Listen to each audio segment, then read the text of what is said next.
భారతదేశాన్ని ఒక ముస్లిం దేశంగా మార్చాలి అనుకున్నాడు మొఘలుల పాలకుడైన ఔరంగజేబ్.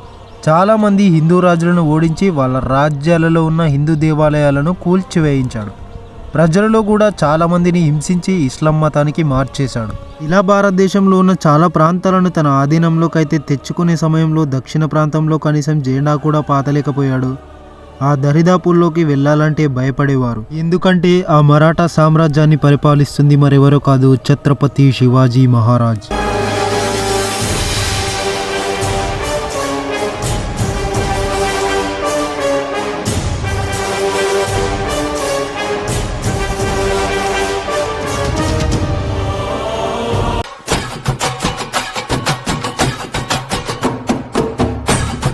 మన ఈరోజు టాపిక్ వచ్చేసి తండ్రి కొడుకుల గురించి. ఛత్రపతి శివాజీ మొఘలుల నుండి మన భారతదేశాన్ని కాపాడడమే లక్ష్యంగా పెట్టుకొని సామ్రాజ్యాన్ని స్థాపించాడు. మరి తన కొడుకు ఆ సామ్రాజ్యాన్ని కాపాడుకుంటూ ఒక్క యుద్ధం కూడా ఓడిపోని వీరుడి కొడుకు. వాళ్ళు ఎవరో కాదు, ఛత్రపతి శివాజీ మహారాజ్ అండ్ ఛత్రపతి శంభూజీ మహారాజ్. ఇండియాలోనే అతిపెద్ద సామ్రాజ్యాధిపతి అయిన ఔరంగజేబ్ వల్లే కాలేదు.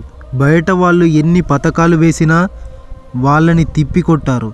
సొంత వాళ్ళు పన్నిన పథకానికి బలైపోయారు. నమ్మిన వాళ్ళ చేతుల్లో మోసపోయారు.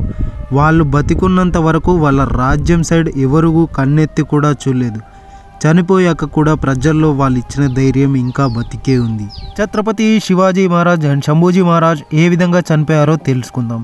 ఒక పాప తన ఇంట్లో నుంచి బయటకైతే చూస్తుంది. ఎవరు దుండగులు శివాలయంను కూల్చివేయడం అయితే చూసింది. ఆమె వాళ్ళ నాన్నకు ఆ విషయం అయితే చెప్పి ఆపండి నాన్న అన్నది. కానీ వాళ్ళ నాన్న మనం మొఘలుల ఆధీనంలో ఉన్నాము, వాళ్ళని ఆపితే మనల్ని చంపేస్తారని అయితే చెప్పాడు. ఆమె అలానే చూస్తూ బాధతో అయితే ఉండిపోయింది. ఆమెకి కొంతకాలం తర్వాత పెళ్ళి అయిపోయింది. ఆమె వాళ్ళ అత్తగారి ఇంట్లో ఉన్నప్పుడు సేమ్ ఇలానే మరీ కొంతమంది దుండగులు దేవాలయంను కూల్చివేయడం అయితే చూసింది.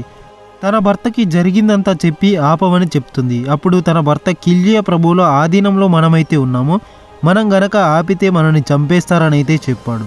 ఆమెకు చాలా కోపం అయితే వచ్చింది. ఆమెకి కొద్ది రోజుల తర్వాత మగబిడ్డకైతే జన్మనిస్తుంది.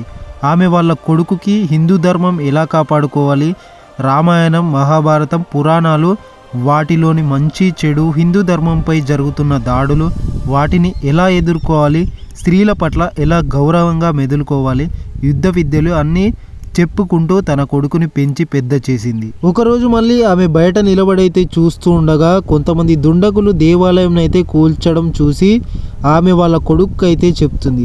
16 ఏళ్ళున్న అతను వాళ్ళని కొట్టి దేవాలయం అయితే కాపాడుతాడు. అతనే ఛత్రపతి శివాజీ.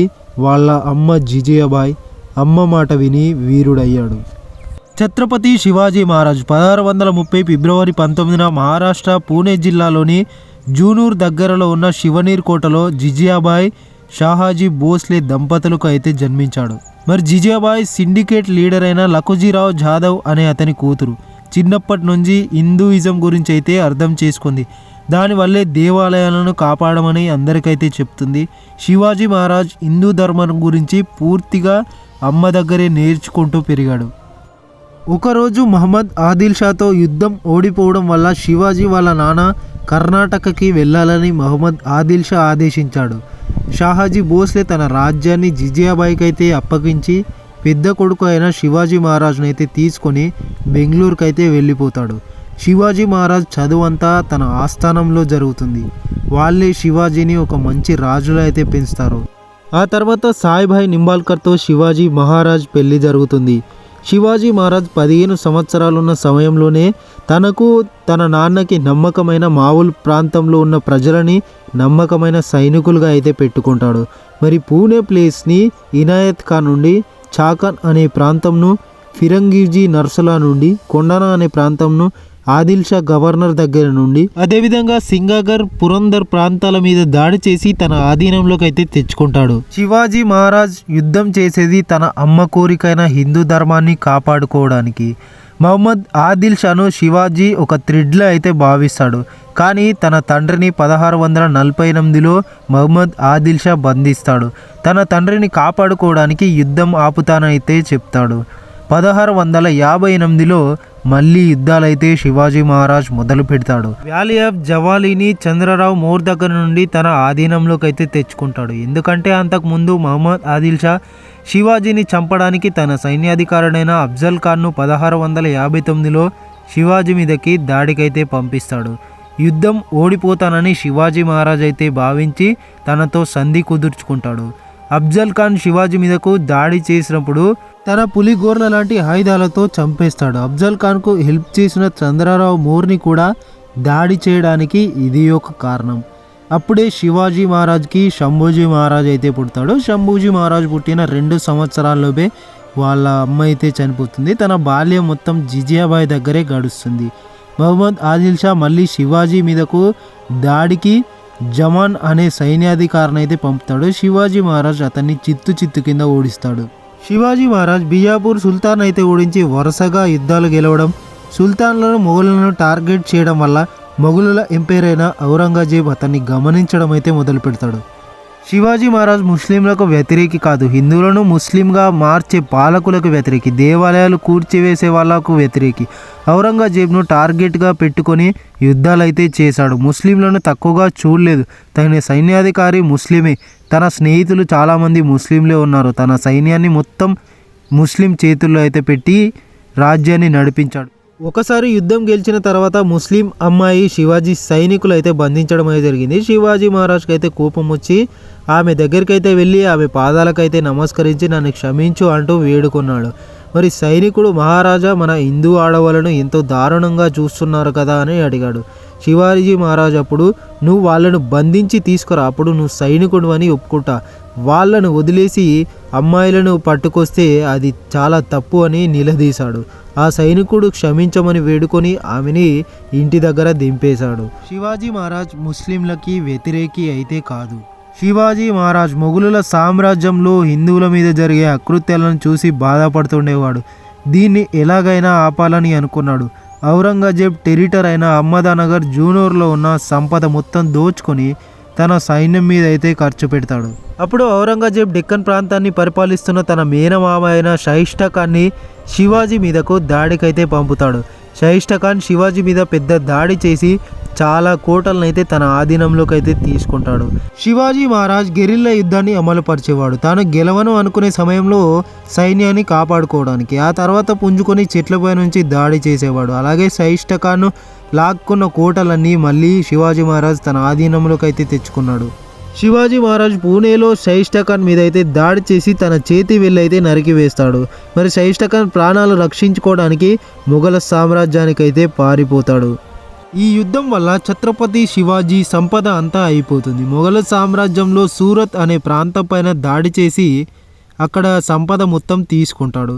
అది చూసి కోపం వచ్చిన ఔరంగజేబ్ తన సైన్యాధికారుడైన జయసింగ్ని 150,000 మందితో యుద్ధానికైతే పంపుతాడు. అప్పుడు శివాజీ మహారాజ్ నేను ఈ యుద్ధంలో గెలవలేనని చెప్పేసి సంధి కుదుర్చుకుంటాడు. తన ప్రాణాలు పోయినా పర్లేదు కానీ హిందువుల ప్రాణాలు పణంగా పెట్టి యుద్ధం చేయలేను అంటాడు.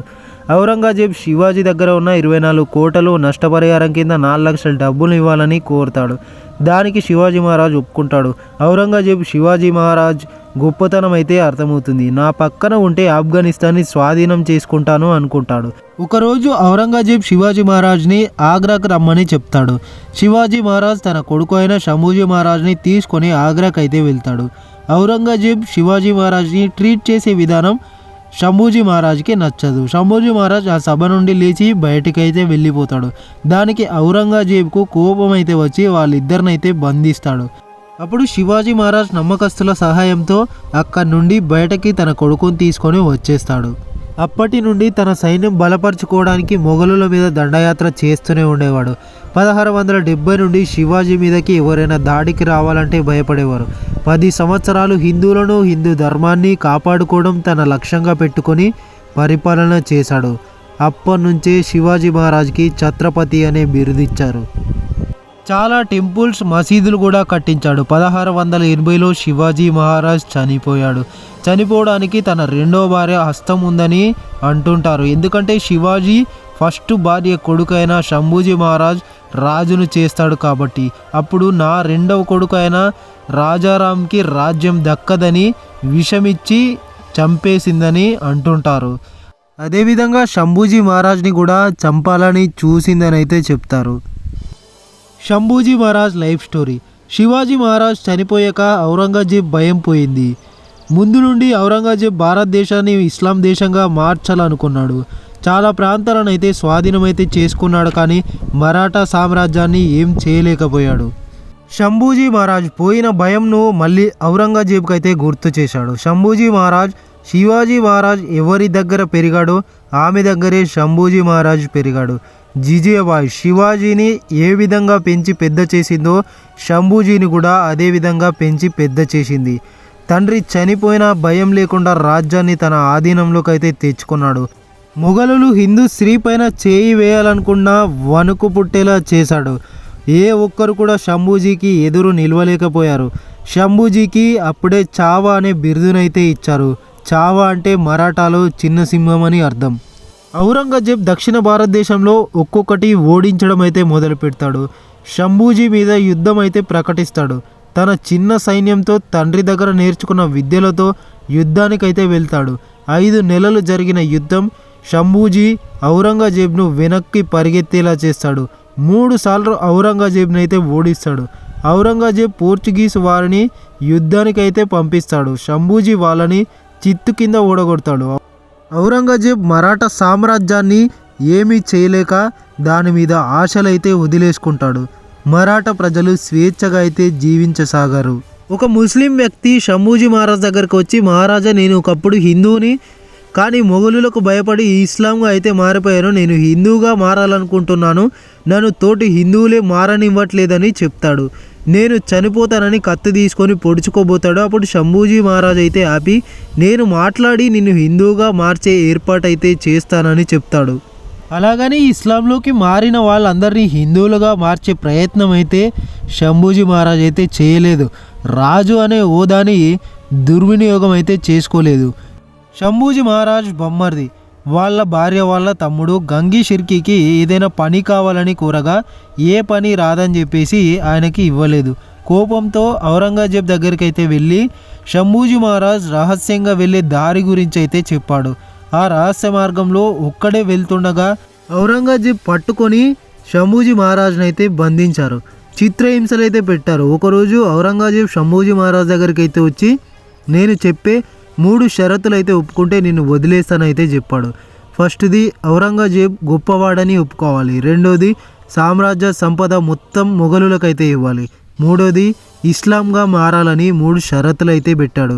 అప్పుడు శంభూజీ మహారాజ్, నీ దగ్గర బందీగా ఉన్న నన్ను నాకన్నా గొప్పవాడే అని అనుకుంటున్నావు, నీకు అర్థమవుతుందా నువ్వు ఎంత తక్కువ వాడివో అని సమాధానం అయితే ఇచ్చాడు. నేను లేకున్నా నా రాజ్యం నిలబడుతుంది. నేను శివాజీ మహారాజ్ కొడుకుని మర్చిపోయావేమో అని గుర్తు చేశాడు. ఇస్లాంలోకి మారే కన్నా చనిపోవడం మేలనైతే చెప్పాడు. అప్పుడు ఔరంగజేబ్కి అయితే కోపం వచ్చి ఒంటెలకైతే కట్టి జనాలతో రాళ్లతో మరియు పెండతో అయితే కొట్టిస్తారు. కొంతమంది మూత్రం కూడా పోసి ఘోరంగా ఆయననైతే అవమానించారు. తర్వాత జైల్లో అయితే బంధించి రోజు 3 షరతులు ఒప్పుకోమని అడిగేవారు, చిత్రహింసలు చేసేవారు. ఒకరోజు శంభూజీ మహారాజ్ ఈ 3 షరతులకు ఒప్పుకోవట్లేదని చెప్పి తన నాలుకనైతే కట్ చేశారు. తన పుల్లకి ఉప్పు రాశారు. ఆయనకి కొంచెం కూడా భయం లేదు. ఒకరోజు ఆయన కళ్ళు పీకేశారు. రోజు ఒక అవయవాన్ని నాశనం చేస్తూ ఉండేవారు. అంత చేసినా కూడా ఆయన వాళ్ళ షరతులకైతే ఒప్పుకోలేదు. తన చేతి గోర్లను తీసివేయడం, ఇలా 48 రోజులు ఆయనకి చుక్కలు చూపించారు. 1689 మార్చి 11న శంభూజీ మహారాజ్ తల నరికి వేశారు. ఆయన బాడీ ముక్కలు ముక్కలుగా చేసి హిందూ ధర్మం ప్రకారం తన దహన సంస్కారాలు జరగొద్దని చెప్పేసి నదిలో పడివేశారని కొంతమంది అయితే అంటున్నారు. కొంతమంది తన ముక్కలని కుక్కలకి వేశారని చెప్పేసి అంటున్నాడు. అక్కడ గ్రామస్తులు అయితే ఆ ముక్కల్ని పట్టుకొని అంత్యక్రియలు చేసినట్టుగా అయితే చెప్తున్నారు. ఎవరు ఎన్ని పథకాలు వేసినా వాళ్ళని చిత్తు కింద ఓడగొట్టారు. సొంత వాళ్ళు పన్నిన పథకానికి బలైపోయారు. నమ్మిన వాళ్ళ చేతుల్లో మోసపోయారు. వాళ్ళు బతికున్నంత వరకు వాళ్ళ రాజ్యం సైడ్ ఎవరు కన్నెత్తి కూడా చూడలేదు. వాళ్ళు చనిపోయినా కూడా ప్రజల్లో వాళ్ళు ఇచ్చిన ధైర్యం ఇంకా బతికే ఉంది.